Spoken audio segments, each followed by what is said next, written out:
Hello, good morning, SYBCom students. Good afternoon, SYBCom students. In the last lecture, we were talking about forest fire. Okay, shall we start? Shall we start? Yes, Okay, so the next point is landslide. Landslide is the sudden collapse of the large mass of hillside down to the slope. Landslide may be set off by the earthquake, by the saturations with the heavy rain और by crashing waves. तो landslide किस तरह से होता है? तो landslide को हम इस तरह से डिस्क्राइब कर सकते हैं कि जो फॉर एग्जांपल हिल स्लाइड ऊपर से जो सडन गिरता है, कि फॉर एग्जांपल पहाड़ों पर से जो सडनली उसका ऊपर से जो हम पत्थर वगैरह गिरते हैं या लार्ज मासेस में जो रॉक्स गिरते हैं तो वो डाउन की तरह आते हैं, नीचे की तरह आते हैं, तो उसको हम लैंडस्लाइड बताते हैं। तो लैंडस्लाइड में be set off by an earthquake, by the saturation with a heavy rain or by the cracking waves।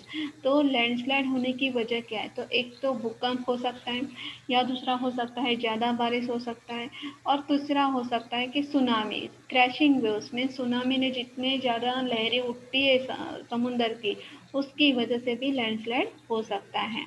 They are clearly visible in the sea cliffs. तो वो ज़्यादातर हमको जो लैंडस्लाइड होता है वो हमको जो कोस्टल एरिया होता है वो वहाँ पे जल्दी से दिखाई देता है, but in land they are usually hidden under the vegetation. तो जैसा हम नॉर्मल एरिया की हम बात करते हैं तो वहाँ पे हमको ये जो लैंडस्लाइड होता है वो इतना क्लियरली नहीं दिखाई देता है। समझा? समझा? Do understand? Do understand? Yes or no? Those who are present right now. Yes or no? Fawad, समझा? Yes, हाँ ma'am. अभी जा।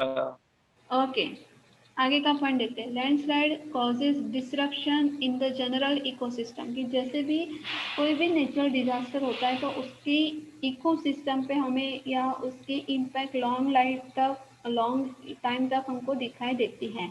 It is a natural hazard means any down slope movement of the mass of the rock of the land under the influence of the gravity. तो जब भी landslide होता है तो उसकी वजह से क्या होता है कि जो डाउन स्लोप होता है means movement of mass rocks of the land under the influence of the gravity, means जो गुरुत्वाकर्षण की वजह से जो हिलता है या गुरुत्वाकर्षण की वजह से जो हम बोलते कि फॉर एग्जांपल जिसको नीचे की तरफ वो सब कुछ चीज़ें आती है तो उसकी वजह से लैंडस्लाइड होता है। उसकी वजह से नहीं, लेकिन ज़्यादातर अर्थक्वेक और हैवी रेन और जो क्रैशिंग वेव्स होता है उसकी वजह से ये सब कुछ चीज़ें इतनी स्पीड में आता है, उसका स्पीड थोड़ा सा ज़्यादा रहता है। It is a rapid sliding of the large rock masses beginning their descent as the unit of blocks.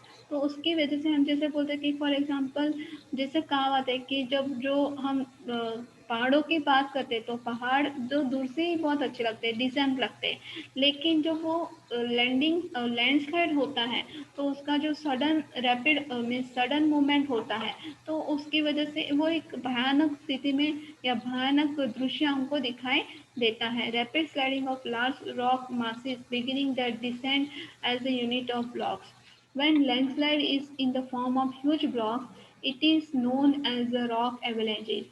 कि लैंडस्लाइड जैसा जिससे पहाड़ों पे से बड़े बड़े पत्थर ऊपर से नीचे की तरह गिरते हैं, क्योंकि कोई भी चीज़ फॉर एग्जांपल ग्रेविटी मीन्स गुरुत्वाकर्षण, ऊपर से चीज़ें नीचे आती हैं, नीचे से चीज़ें ऊपर नहीं जाती, तो उसकी वजह से कहते हैं कि जितने जितने बड़े बड़े पत्थर गिरते हैं तो उसको हम क्या बोल सकते हैं, दूसरी भाषा में क्या बोल सकते हैं, रॉक एवेलेंच। क्या बोल सकते हैं?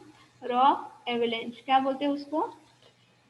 क्या बोलते हैं उसको? रॉक एवेलेंच बोलते हैं। ये याद रखिए। In India rock slide take place in the hilly state like Jammu Kashmir and Himachal Pradesh and north east state. तो ये जो एवेलेंचेस है, ये रॉक एवेलेंचेस है या उसको हम जो लैंडस्लाइड बोलते हैं, तो वो हमें कहाँ पे ज़्यादातर दिखाई देते हैं?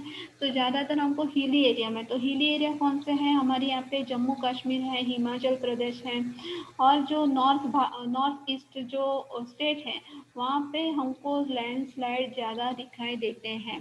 You understand? Do understand all of you? Yes, ma'am. Okay, आगे Yes, का ma'am. पॉइंट देखते हैं। Yes, impact of ma'am. Landslide.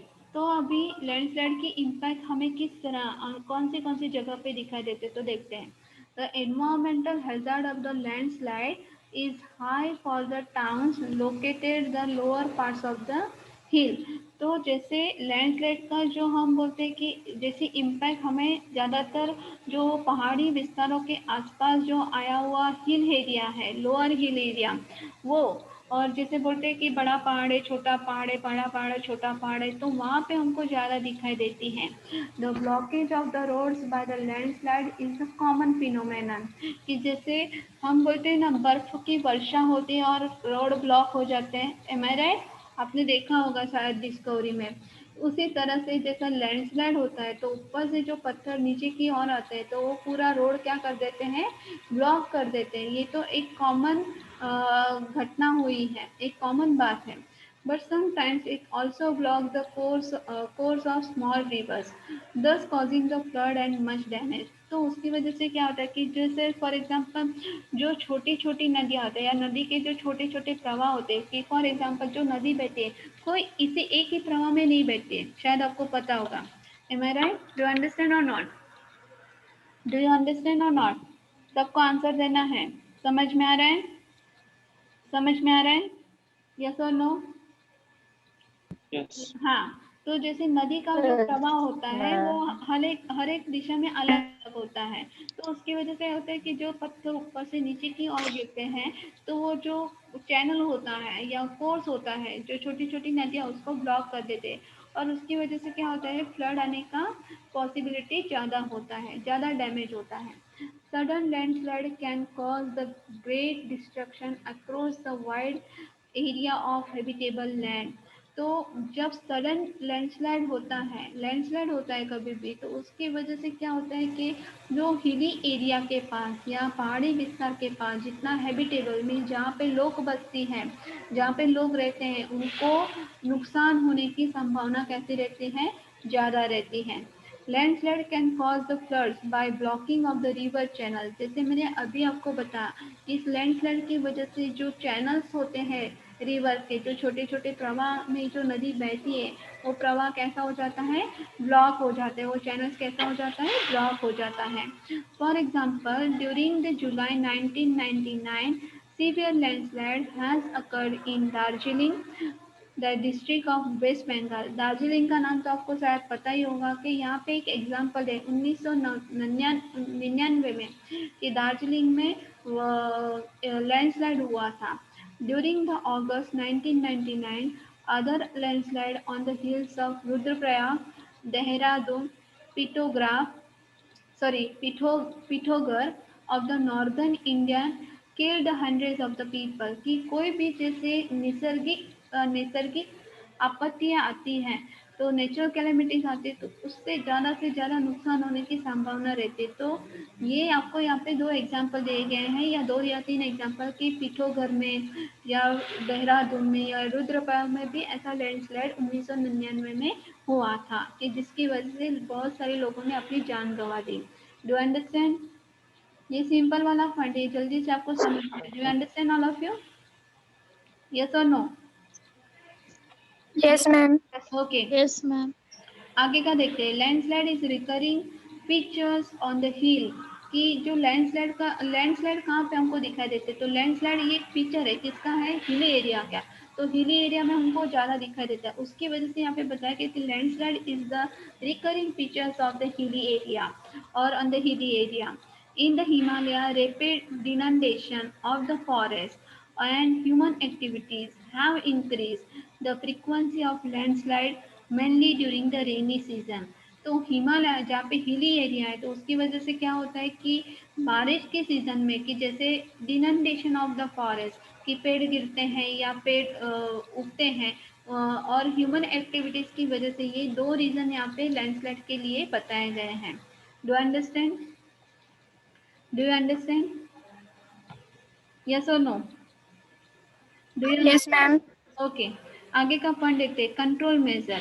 अभी उसको कंट्रोल किस तरह किया जाए, कि जो लैंडस्लाइड होता है तो उसको हम कंट्रोल किस तरह से कर सकते हैं। The long-term measure to control landslide is to undertake afforestation by planting trees which retain the humans covered on the soil. For example, trees which bind the soil is oak.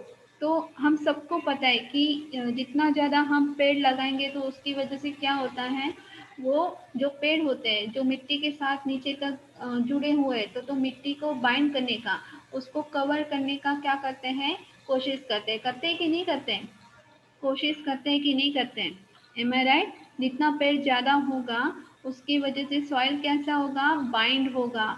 और यहाँ पे एक जैसा ओक ट्री आपने शायद देखा होगा, या आपको जब आप गूगल पे डालेंगे ओक ट्री तो आपको एक इमेज दिखाई देगा oak tree.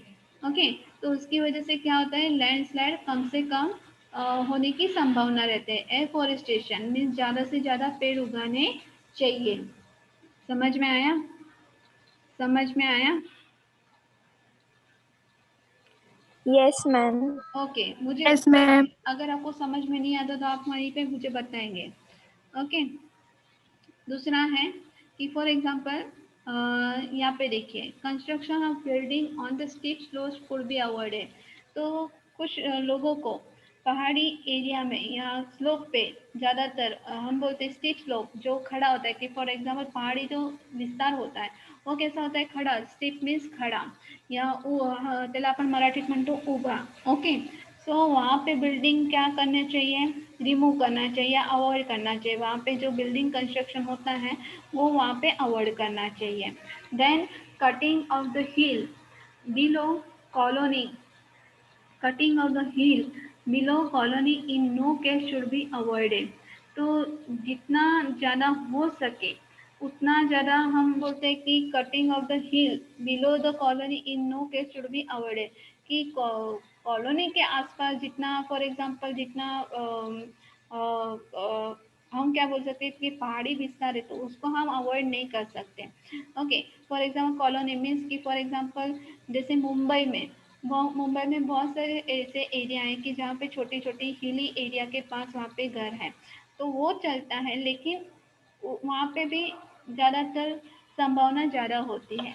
Existing the natural vegetation like forest and natural grasses on the hill top should always be preserve. तो ज़्यादा से ज़्यादा जितना नेचुरल वेजिटेशन होगा, ज़्यादा से ज़्यादा जितना पेड़ होगा, ग्रासेस होगा हिल एरिया पे, उतना लैंडस्लाइड कैसे होगा, कम होगा।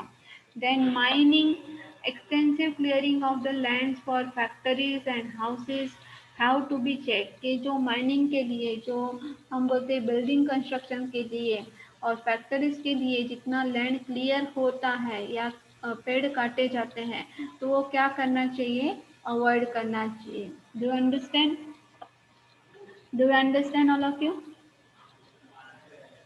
डू अंडरस्टैंड, यस और नो? Yes, ma'am.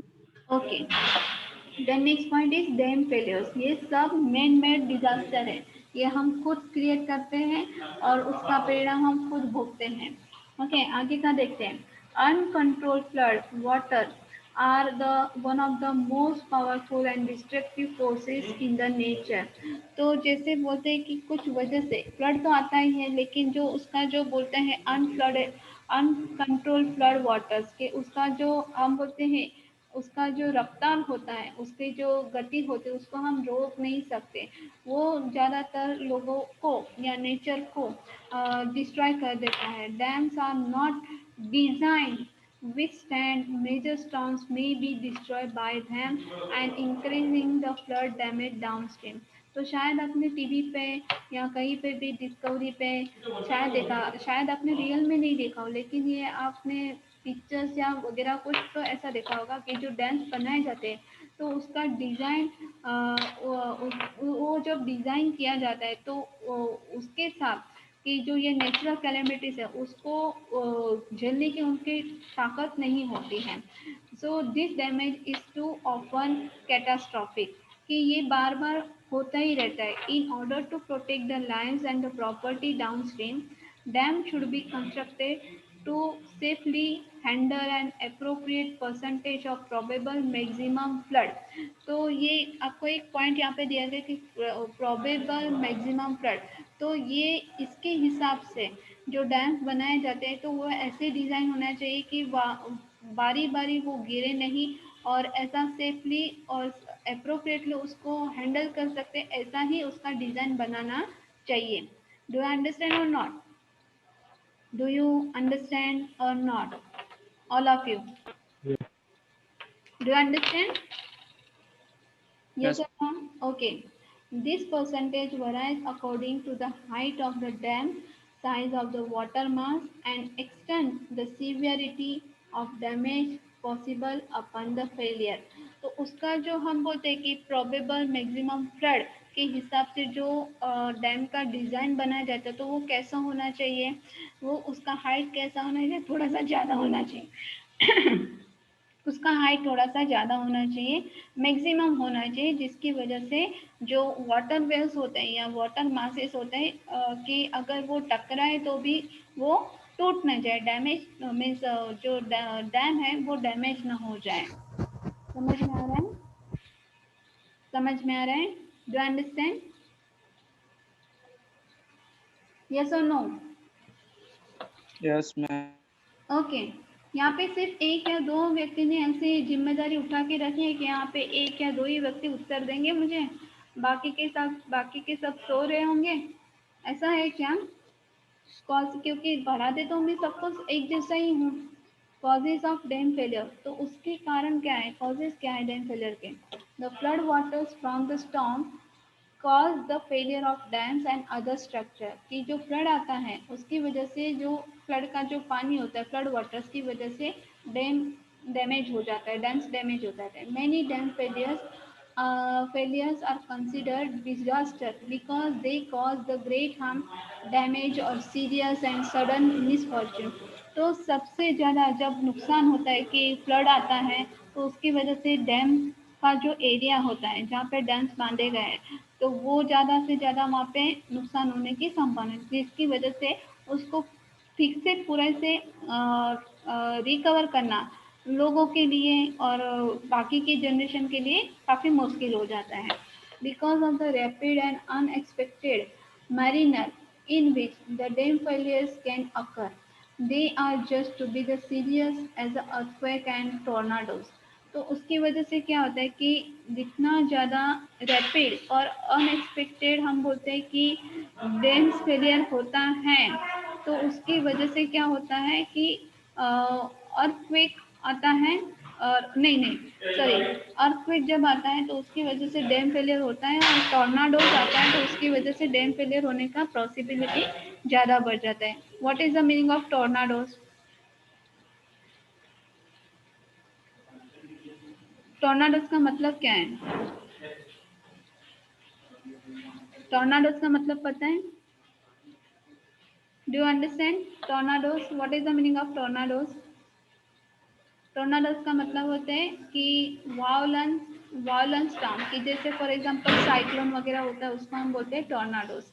साइक्लोन टॉर्नाडोज में मीन्स इस टाइप का ही होता है, तो उसकी वजह से डैम फेलियर होने की संभावना कैसी होती है, ज़्यादा होती है. Do you understand or not?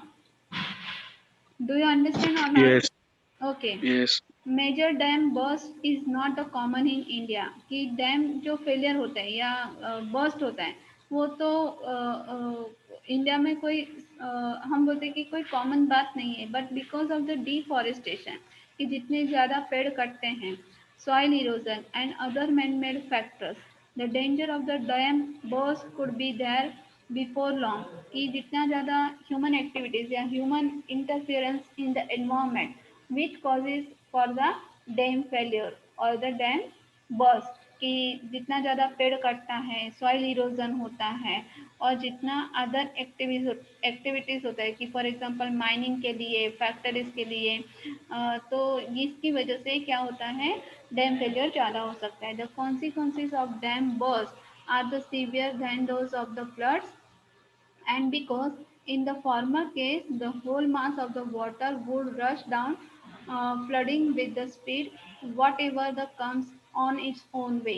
तो यहाँ पे क्या बताया कि जो हम बोलते हैं कि उसके फ्लड के जितना फ्लड में नुकसान होता है कि जितना बाढ़ में नुकसान होता है उससे थोड़ा सा कम, बट लेकिन कॉन्सिक्वेंसेस मीन्स कम तो नहीं बता सकते, लेकिन उसका जब कंपैरिजन किया जाता है तो डैम और जो बाढ़ का जो नुकसान होता है वो थोड़ा सा ज़्यादा हो सकता है, क्योंकि जैसे बाढ़ का पानी उसका उसका पानी का जो लेवल जो बढ़ता ही जाता है, जिसको पूरा का पूरा डैम भी कवर कर सकता है, डैम को भी कवर कर सकते हैं, तो उसकी वजह से जितना उसके रास्ते में कुछ भी आता है तो वो उसको कवर कर लेते हैं, जिसकी वजह से डैम फेलियर हो जाता है। समझ में आया? Do you understand? Om, Ankita, समझ में आया कि नहीं आया? Yes, ma'am. Yes, yes ma'am. ma'am. आगे का पॉइंट देखते हैं। नेक्स्ट पॉइंट, अभी डिजास्टर मैनेजमेंट। सो अभी तक हमने सब नेचुरल डिजास्टर पढ़े और मैन मेड डिजास्टर पढ़े। अभी डिजास्टर मैनेजमेंट क्या है उसके बारे में देखते हैं। तो क्या करना चाहिए और क्या नहीं करना चाहिए उसके बारे में देखते हैं। When Hurricane Katrina devastated the US Gulf Coast in 2005, it became not only the natural disaster but the social catastrophe as well। कि ह्यूरिकेन कैटरीना ये एक हम बोलते हैं डिजास्टर है, जैसे फॉर एग्जांपल सुनामी। तो ये 2005 में यूएस में आया था, तो जिसकी वजह से पूरा नेचर डिस्ट्रॉय हो गया, और ये नेचर के साथ जो जो इकोसिस्टम होता है, जो हम बोलते हैं सोशल लाइफ होता है, वो भी डिस्ट्रॉय हो जाता है। While there are many lessons to be learned from this tragic event, among the most significant involve the failures in emergency management system of United States। तो जितना ज़्यादा ये ट्रेजिक इवेंट से हम क्या सीखते हैं कि उसमें ज़्यादा से ज़्यादा उसको किस तरह से मैनेज किया जाए, ये यहाँ पे यूनाइटेड स्टेट में उसमें बताया है कि यूनाइटेड स्टेट में फॉर एग्जांपल हमारे भारत में जैसे कोई जगह कुछ भी होता है तो पुलिस सब कुछ हो जाने के बाद आती है, लेकिन ये यहाँ पे क्या बताया कि ये यूनाइटेड स्टेट में 2005 में ह्यूरिकेन आया था, जिसकी वजह से पूरा का पूरा जो नेचुरल सिस्टम है और जो इको सिस्टम है वो डिस्ट्रॉय हो गया था, सोशल लाइफ भी डिस्ट्रॉय हो गया था। तो उस पर वो यूनाइटेड स्टेट किस तरह से वो मैनेज करता है ये उसका देखने का तरीका है। आगे देखते हैं। An emergency management system consist of the 4 primary element. तो डिजास्टर मैनेजमेंट का काम क्या है कि ज़्यादा से ज़्यादा लोगों को किस तरह से मदद पहुंचाई जाए। तो सबसे पहला है पॉइंट प्रिपेयर्डनेस। ये पॉइंट बहुत ही जरूरी है, ये पॉइंट्स पूरा अलग है। देखिए, प्रिपेयर्डनेस, दूसरा है रिस्पॉन्स, तीसरा है रिकवरी और चौथा है मिटिगेशन। तो फर्स्ट पॉइंट है the system is often depicted as a cycle showing how one phase morphs into the next one and then the process start again with the next event। तो ये जब tragic events, whenever this kind of tragic events occur or the natural calamities occur, it is going to be depicted as a cycle and which shows that how to go for the next type or how to go for the next one or how the process start again with the next event। That emergency management is an essential concern of the government at all the levels। तो emergency जो management किया जाता है वो किसके हिसाब से होता है, तो गवर्नमेंट का रिस्पॉन्सिबिलिटी होता है कि उसने गवर्नमेंट के हर एक लेवल पे वहाँ पे इमरजेंसी आपको प्रोवाइड करना है। The local agency like police, fire, bear first response accountability for the public health and safety. तो लोकल एजेंसी कौन सी है, तो लोकल एजेंसी है पुलिस है, फायर है, बैर है। तो ये सब पुलिस मीन्स लोकल एजेंसी जहाँ पे उनकी जिम्मेदारी बनती है कि लोगों का तंदुरुस्ती और वहाँ पे उनकी सेफ्टी बहुत ज़्यादा बन जाती है, ज़रूरी बन जाती हैं। कि फॉर एग्जांपल मैं आपको एक अभी का एग्जांपल देना चाहती हूँ कि फॉर एग्जांपल अभी कोविड-19 की वजह से हम सभी लोग परेशान हो गए। M I right? सभी लोग परेशान हो गए ना? यस और नो? यस और नो? ओके। तो वहाँ Yes. पे जो लोकल एजेंसी कौन सी है कि फॉर एग्जांपल डॉक्टर्स हैं, पुलिस है, ये सब अपना अपना घर बार छोड़ के, अपने फैमिली को छोड़ के वहाँ पे अपना ड्यूटी निभा रहे हैं। और जैसे हर एक जो इंसान जो अभी कोविड-19 में काम कर रहा है, कि फॉर एग्जाम्पल वो सफाई कर्मचारी हो, डॉक्टर्स हो, पुलिस हो, तो ये उनका काम क्या है कि लोगों को, अब लोगों की जान बचाना और उनका ध्यान रखना, ये उनकी पहली जिम्मेदारी बन जाती है। समझ में आए? तो डिजास्टर मैनेजमेंट भी यही बात बताता है। Do you understand? Do you understand? Yes और नो? Yes, ma'am. ओके, आगे Yes, ma'am. आगे का पॉइंट देखते थे। Larger scale disaster may require state intervention. Okay, कि जब ज़्यादा मात्रा में या जब भारी मात्रा में नुकसान हुआ है, तो वो स्टेट का जिम्मेदारी कैसा बढ़ जाता है, स्टेट का जिम्मेदारी कैसा बढ़ जाता है, गवर्नमेंट का जिम्मेदारी कैसा बढ़ जाता है, ज़्यादा बढ़ जाता है ना। When the magnitude of the event is so large, the local resources will not sufficient to tackle it। कि जितना ज़्यादा मात्रा में नुकसान होता है, तो वो लोकल एजेंसी वहाँ पे सफिशिएंट नहीं होती उसको टैकल करने के लिए। The government must help and provide the required resources. उस टाइम गवर्नमेंट को भी कुछ हाथ बार लगाना पड़ता है या कुछ मदद करनी पड़ती है, और गवर्नमेंट को करना ही चाहिए। Then inter linkages at the national and international level serve to help in the effective handling of the disaster and in restoring uh, normally to the people and to the environment at the last।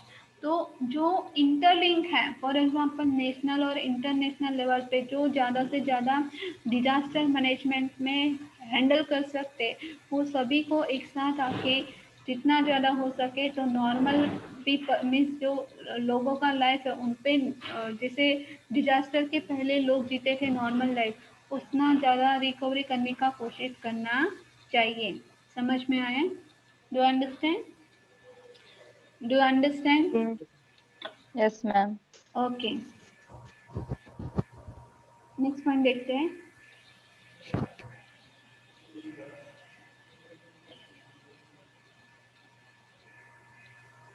ये देखिए, अभी basic element के बारे में मैंने आपको बताया, तो क्या कर सकते हैं, ये न्यू क्वेश्चन है। बेसिक एलिमेंट जैसे आपको मैंने अभी थोड़ा सा सर्किटली बताया, तो आपको ये क्वेश्चन दिख रहा है ठीक तरह से? क्वेश्चन दिख रहा है? यस और no? Yes. Yes. Okay, slide दिख रही है ना ठीक तरह से? Basic element of disaster management. तो बेसिक एलिमेंट कौन से? 4 बेसिक एलिमेंट कौन से? तो फर्स्ट है प्रिपेयरनेस, दूसरा है रिस्पांस, तीसरा है रिकवरी एंड रिहेबिलिटेशन, एंड चौथा है प्रिवेंशन और मिटिगेशन। तो सबसे पहले हम बात करेंगे प्रिपेयरनेस की बात करेंगे। देखिए, दिखाई दे रहा है ना? प्रिपेयरनेस मतलब क्या? Being prepared for the calamity is half battle won in the case any disaster take place। कि फॉर एग्जांपल कि कोई भी कैलेमिटी आने से पहले जब हम उसकी पहले से ही तैयारी कर लेते, तो आधी जंग वहीं पे हम जीत जाते। Do you understand or not? Do understand or not? Yes. समझ में आ रहा है कि Yes. नहीं आ रहा? कि फॉर एग्जांपल कि जैसे कुछ कहावतें होती है, कुछ कहावतें हमारे बुजुर्गों ने या हमारे जो ओल्ड जनरेशन ने बनाई है, तो हमारे लिए सही में बनेगी। फॉर एग्जांपल हम पैसे क्यों बचाते हैं? बचत क्यों करनी चाहिए?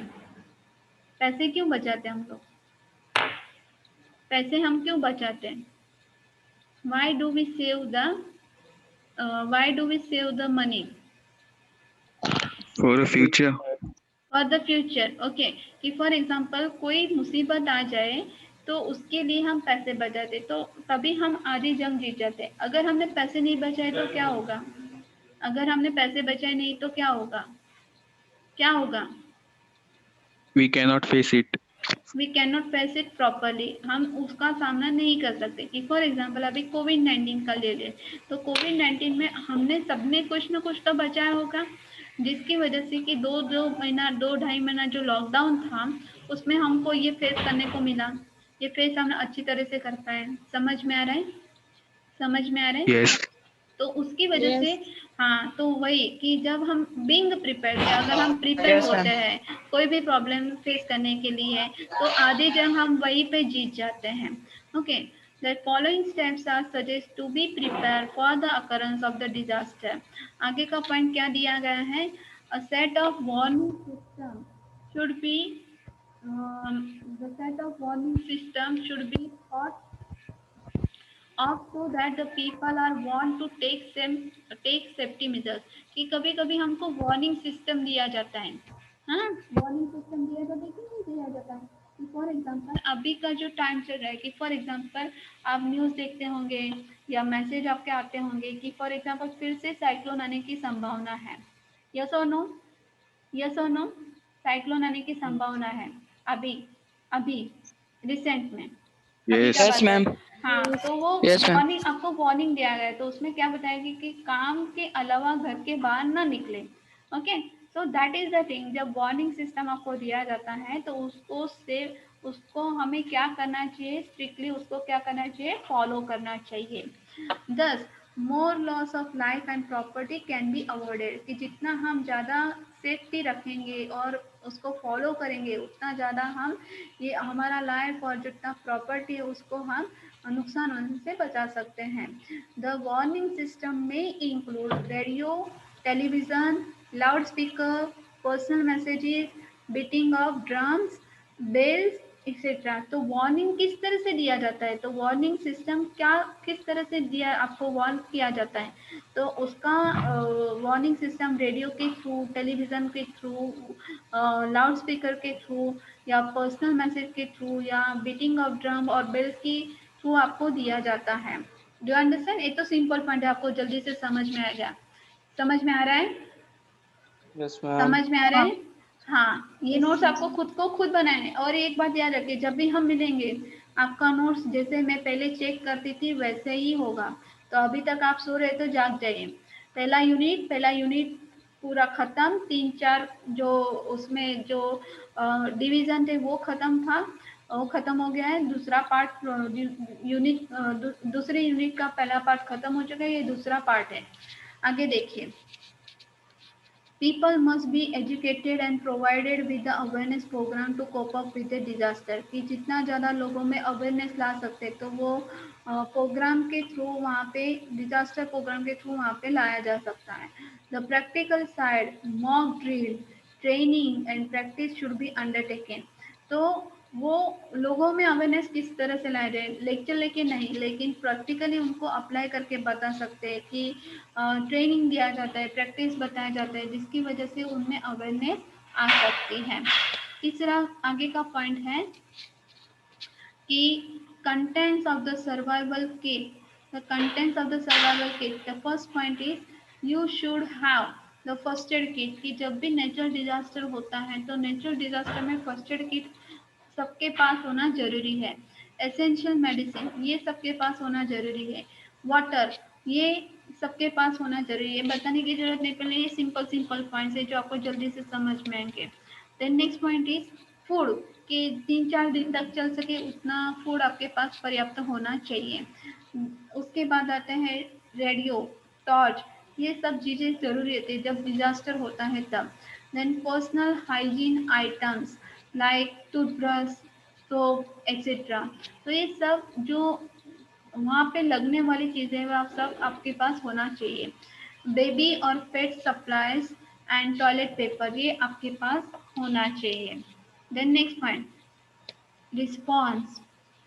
रिस्पॉन्स कैसा होना चाहिए? तो the following relief measures can be undertaken in the case of disaster.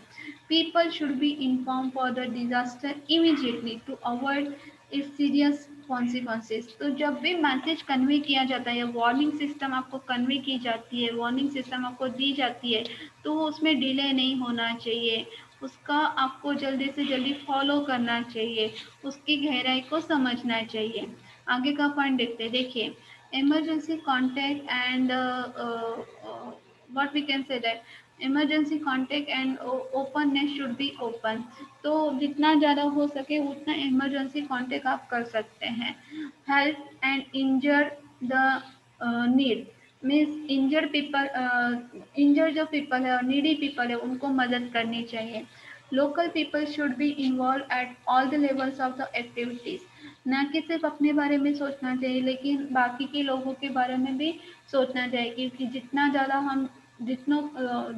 हो सके हम अपनों से अपने आप से दूसरों को मदद कर सकते हैं। Temporary shelter with the basic amenities should be provided for affected area. तो टेम्पररी शेल्टर है जितना फॉर एग्जांपल वहाँ पे प्रोवाइड होना चाहिए कि विथ बेसिक एलिमेंट की जैसे सोप है, टूथब्रश है, वाटर है, टॉर्च है, रेडियो, वो सब वहाँ पे होना चाहिए।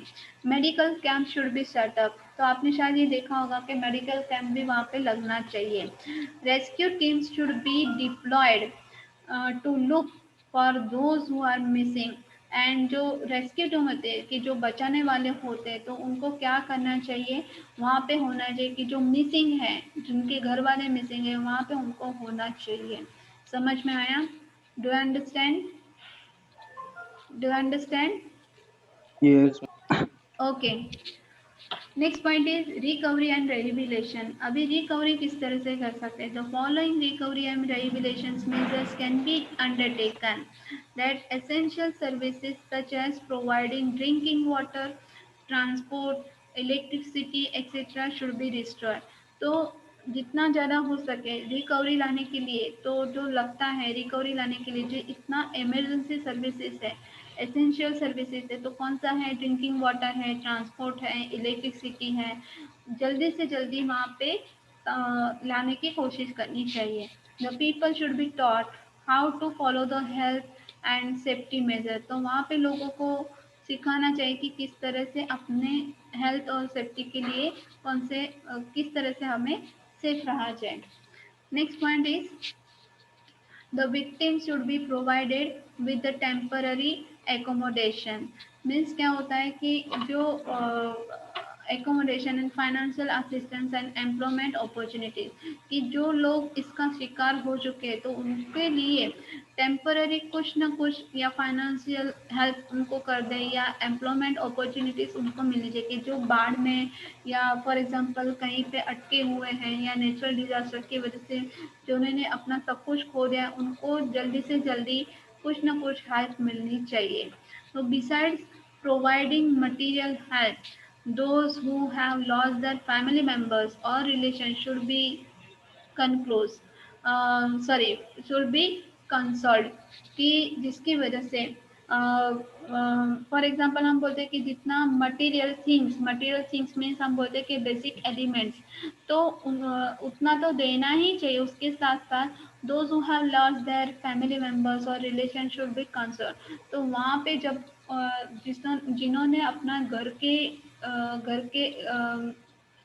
सदस्य खो दिए हैं या घर के सभ्य खो दिए, उसके लिए भी वहाँ पे उनको मीन्स थोड़ा सा हम बोलते हैं कि इमोशनल टच वहाँ पे जो रेस्क्यू टीम काम करती है या डिजास्टर मैनेजमेंट टीम काम करती है, तो उनको संवारने के लिए वो होने चाहिए। If there is a danger of epidemics that vaccination programme should be undertaken, कि उसके बाद कोई भी नेचुरल डिजास्टर कैलेमिटीज हो जाने के बाद, पेंडेमिक हो जाने के बाद, कि उसके जो इफेक्ट दिखाई देते हैं, कि फॉर एग्जांपल जैसे बहुत सारे डिजीज बाद में दिखाई देते हैं, तो उसके लिए वैक्सीनेशन प्रोग्राम होने ही चाहिए। Do understand all of you? Do you understand all of you clearly? Yes, ma'am. Okay. Yes, ma'am. Yes, Yes, ma'am. ma'am. Next point is prevention. अभी उसको प्रिवेंट कैसे किया जाए, कि फॉर एग्जांपल जैसे मैंने बोला कि अगला पॉइंट हमने पहला ही पॉइंट देखा कि कभी भी हम जब प्रिपेयरनेस करते हैं तो उसका आधी जंग हम पहले ही जीत लेते हैं। फॉर एग्जांपल अभी का जो हमारा जो पीरियड चल रहा है, ओके, कि फॉर एग्जांपल आप शांति से लेक्चर अटेंड करें घर पे बैठे, लेकिन अचानक आपको ये डिक्लेयर कर दिया जाए कि आपकी एग्जाम होने वाली है, तो आपकी क्या होगी अवस्था, क्या होगी, या आपकी सिचुएशन क्या होगी? हिल जाएंगे? यस और नो? हिल जाएंगे? यस और नो? Yes. थोड़ा सा डिस्टर्ब हो Yes. जाएंगे कि नोट्स नहीं है, कुछ बनाए नहीं, लेकिन आपके पास नोट्स है सभी कि अभी के जो लेक्चर हुए हैं सभी आपने लेक्चर अटेंड किए, तो आप क्या होंगे? थोड़े से प्रिपेयर होंगे ना? थोड़े से प्रिपेयर हाँ। होंगे ना एग्जाम के लिए, यही बात हाँ। होती है। That following steps to prevent and to minimise the impact of the future disaster should be undertaken. आगे का देखते हैं। The land use has to be so planned as to reduce the loss of life and property। कि जो जमीन हम बोलते हैं जो हेक्टर या एरिया का जो इस्तेमाल होता है